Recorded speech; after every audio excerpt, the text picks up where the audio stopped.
Hi guys, I'm Adam Wilborn from WhatCulture Football.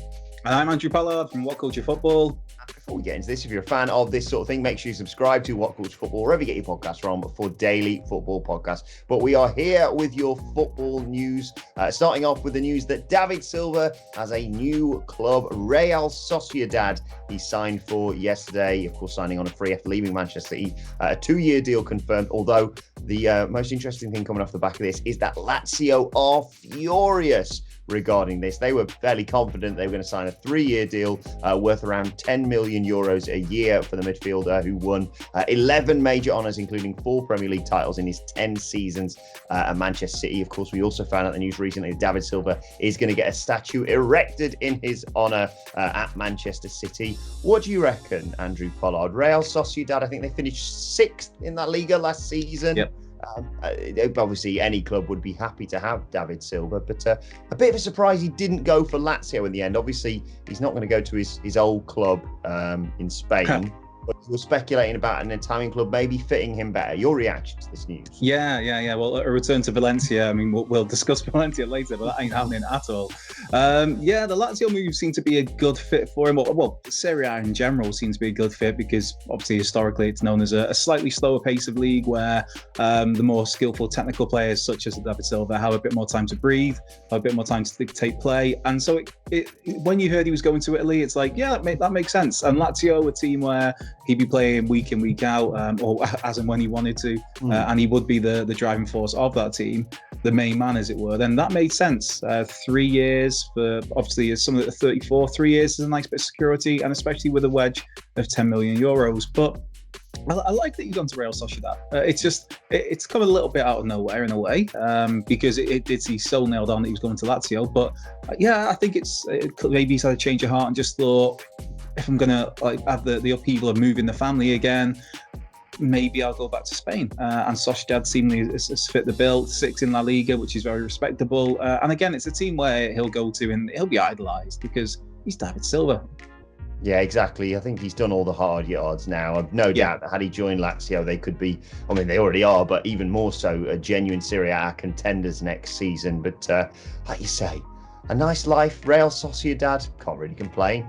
No, not at all. I think it's a great move for them. It's a great move for him, especially if that is the driving force of wanting to move back to Spain. It just ticks a lot of boxes, and it's a 2-year deal, which you're thinking, to me, if he's turned down a 3-year deal on more money to go to a slightly lesser club in terms of status in Sociedad compared to Lazio for a lesser deal, then that to me says he's thinking of, this is just my happy ending now. Exactly, doing it for the love of the game. Phrase. Let's move on though and talk about a man who has cropped up a surprising amount in recent weeks. Yeah. You mean Barcelona manager to be Arsene Wenger, as it was last week, where there's talk that he'd been offered the job at Barcelona. When Paul Keki was still on the job. Obviously, that's changed. Ronald Koeman is now the manager of Barcelona. Yeah. Which is something we've gone on about seemingly endlessly over the last few days. But yeah, Arsene Wenger is now being linked with another job, and that being the job that Ronald Koeman has left behind, being that of the Netherlands manager. Now, Ronald de Boer has come out because he's high up in the Dutch FA, and he's kind of come out and said that Wenger's a decent shout. There's interest there, and the interesting bit of this is that, according to Fox Sports, that Arsene Wenger is the one who's reached out to the Netherlands and said, I'd be interested in this, rather than the other way around where they're approaching him. Frank de Boer is another name in the frame, as is Philip Cocu. But yeah, Wenger's shown his interest, put his cards on the table by all accounts, if Fox are to be believed. And this is an Arsene Wenger who has seemingly been disillusioned since leaving Arsenal. I mean, a lot of Arsenal fans were disillusioned before he left Arsenal. But yeah, when he left Arsenal it feels strange. I was looking into this. It's May 2018. It's like just over 2 years ago. But it feels like forever since Wenger was in that dugout at the Emirates. Wenger, since he took up his role at FIFA, which is, I wrote it down, it's a slightly lengthy one, head of global football development. He's become disillusioned because fancy this at FIFA, that he wants to make changes and it's not possible.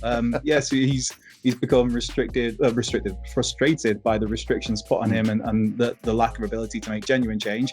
And he's been looking to get back into management. And in previous interviews, he's talked about how he misses management, but he also isn't sure, because he's 70 or 71, if he wants to be doing the day-to-day grind of management.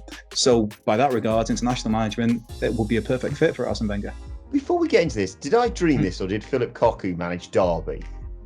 He did, yes. Okay. I just wanted to make sure. I was just there's one of those management appointments that I was like, did that happen? There was Frank Lampard, and there was of course, right, fine, good. I'm glad we cleared that up. But yes, obviously a sensational player in his day, as was Frank de Boer.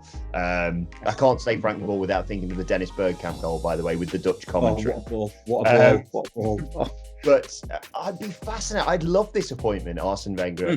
I mean, I have nothing to lose if it all goes horribly wrong. But I think you're right. Like, I'd be really intrigued to see how Arsene Wenger handles international management. His job at FIFA is a load of bollocks, because FIFA is a load of bollocks.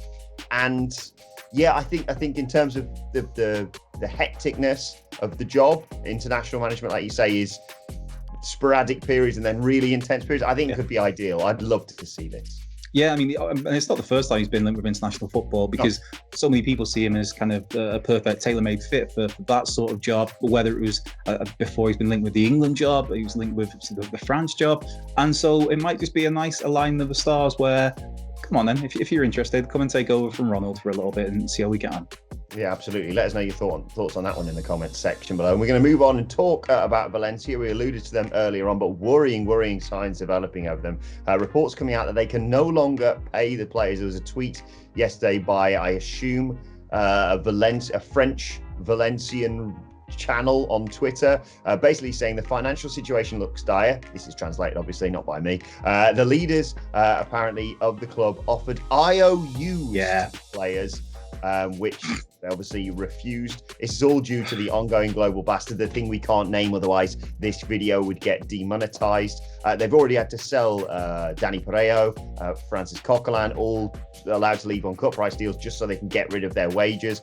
They sold Torres, of course, to Manchester City for around 25 million, who had quite a few things to say about the upper echelons of Valencia. Valencia are a legendary club. This is really worrying news, Andrew. Yeah, they're always one of those teams where, when you look towards Spanish football, they're one of the teams you look for. Whereas, okay, we know that Real Madrid and Barcelona and maybe Atletico, they're the ones that are dominating. But Valencia are one of those teams that, let's see what Valencia are doing. They're kind of famous for having just a bit of style and flair about them, even if they're not always successful. Of course, they had their really successful run in the early 2000s, driven on by guys like Mendieta. What a footballer that man was. I know. What a player. Frank de Boer and him in the same conversation now. That's it. I'm done for the day. I'm going to go for a lie down. But yeah, Valencia, this club that so many people always look out for, and it's horrendous. I mean, we know they've been in financial troubles for the last couple of seasons since Peter Lim took over as chairman. There was the failed experiment of bringing in his best pal Gary Neville as manager that went really well. Yeah. How can you forget about that?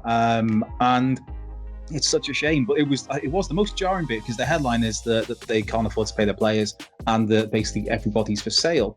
But it was the more jarring bit was when you read it and it's like, did I just read that right? That they've got IOUs. I'm just imagining like a little scrawled bit of paper of like, here you go, IOU 6 months wages. And the date on the IOUs is IOUs that will be redeemed. And it said, they come out afterwards and said this was a typo. It said September 2021. So it's like, carry on playing for us and we'll pay you next September in a year's time. But yeah, Valencia have come out quickly and said, oh, no, that was a mistake. That was an error on our part. It was a typo. But it's worrying. It's worrying times for. I like the fact they're clarifying. No, the mistake was the date. We did definitely write IOUs though. Like, that's the thing that a professional football club can do in 2020. Look, obviously every football club, well, aside from the massive ones, are really struggling due to the issues in the world right now, let's just say. But it's never nice to see these clubs, legendary clubs, iconic names, struggling, and hopefully this issue can be resolved as soon as possible. Let's wrap up though with a little talk about the Europa League, and it's finally happened. Andrew, I finally predicted a result in this weird August mad month of European football. Inter Milan smashing Shakhtar Donetsk last night. Yeah, it only took you, 6 goals, was it? Was this the 6th time out and you got a prediction right? Why do they have Wrexham fans and Chesterfield fans commentating on this stuff? I have no idea. No. But yeah, it was a really good game, just from a neutral standpoint watching it. And it was one of those where the first half, Shakhtar Donetsk looked very promising. And it was, I think part of it, as the game went on, you realise maybe that was more Antonio Conte and his management was more like, right, let's just sit a little bit, let them have the ball, let them play around for it a bit, and then in the second half we'll step up again. Obviously, Piatov in goal basically handed them the first goal with Lautaro Martinez scoring. But 1-0 at half time, you think is Shakhtar could still be in this, and then there was a 60th minute, 62nd, I believe it was, where Luis Moraes, Junior Moraes, even, sorry, had a header, admittedly an awkward header that came in from the left, where he was 5 yards out, and it kind of hit him, but it then, more importantly, hit Samir Handanovic in goal, and it was just like, that was their big chance. In terms of football cliche, that is a gilt-edged chance, isn't it? It was a gilt-edged chance, and then to go fully with the cliche of, you've got to make your chances count, Inter Milan went straight up the other end, and Ambrosio ends up scoring a header off a corner. And that was kind of it then. Once it got to 2-0, it was... Yeah, you could just see that second goal absolutely kill Shakhtar. Their heads were just dropped, and it was a little bit, obviously not to the extent of the Bayern Munich game against Barcelona, but you felt that, obviously got to 3, 4, 5. Lukaku popped up with 2. Martinez got a second, Lautaro. And it's one of those games where you thought if it carried on going for another 10 minutes, Inter Milan will probably score another 3 goals. It was just that, Shakhtar knew the chance was gone. They knew the chance to get through to the final against Sevilla was gone. But you have to look at, Shakhtar the second half fell away. You have to look at Inter Milan. I think it was a really good game plan. Like I said, the first half you're looking at it thinking Shakhtar are pretty much all over Inter at times. But then I think, like I said, I think that was part of the plan, was lull them in, let them time themselves out a little bit. We'll get them on the break. And then obviously, if and when their heads go, we'll just step it up. And Inter Milan just stepped up to a whole other gear in that final 30 minutes. Yeah, I think it's a combination of Shakhtar attempting to chase the game and then again, just sort of admitting defeat and kind of giving up. And Inter Milan really want to make a statement. Romelu Lukaku looks like a different player. Yeah, totally. You're thinking while at Man United front three of Greenwood, Rashford and Martial have scored a hell of a lot of goals, more than the Liverpool front three this season, there's still, you feel like in one way Man United are missing that big out and out striker who will just, they brought in Igalo on loan. There was talk maybe they're moving for Raul Jimenez at Wolves possibly, which I don't think that's on the table anymore. But you think Man United need maybe a proper number 9, and then you look at it and think, well, they let one go in the summer, last summer. We've already had this summer, so last summer they let one go, and he's gone on to get, I believe it's 33 goals now in his debut season. This is his 10th European game on the bounce scoring. And he's just, and as well to look at it, Lukaku got off to a slightly slow start because of the fact that he'd had no real preseason, because Man United, he wasn't really training with them. Then he arrived in Milan a little bit unfit, you could say. And it took him a few games to get going. And he I don't know, he struck up a really good partnership with Lautaro Martinez quite early on. And he's just not looked back. And the dude is now on course to break the highest scoring debut season into history, held by a certain Ronaldo, which, God, to be fair, I still hold the Ronaldo one on a higher pedestal, because that was back when Serie A was more defensive minded. So if you get 33, 34 goals, that's a big thing. But also, coincidentally, that season for Ronaldo, Inter Milan went on to win the UEFA Cup. And he scored he had one of the great performances in the final. And obviously the UEFA Cup is now the Europa League, and Inter Milan could be on track to win that again, with Romelu Lukaku clearly leading the line. Yeah, sensational finals to look forward to. Inter Milan versus Sevilla on Friday night. I should say congratulations to Lyon the other day, beating Man City. Completely neglected to mention yesterday. I got a tweet moaning about that. So apologies to you, Lyon fans. A sensational result against Man City, who are just perennial bottlers, it seems, in the Champions League. Speaking of the Champions League, myself and Andrew will be back later on today to preview RB Leipzig against PSG in the Champions League semi-final. But for now, let us know your thoughts on all of today's news stories in the comment section below. Don't forget to like, share and subscribe. And subscribe to WhatCulture Football wherever you get your podcasts from, for a daily football podcast for when you're out and about. You can also let us know your thoughts on Twitter at WhatCultureFC. While you're there, follow both of us. You can follow Andrew Pollard on Twitter at Culture Left Peg. And you can follow me at Adam Wilborn. Follow us all at WhatCulture FC. As I said, we'll be back later on today to look ahead to the Champions League semi-final. But for now, my thanks to Andrew Pollard. Thank you for joining us. We'll see you soon.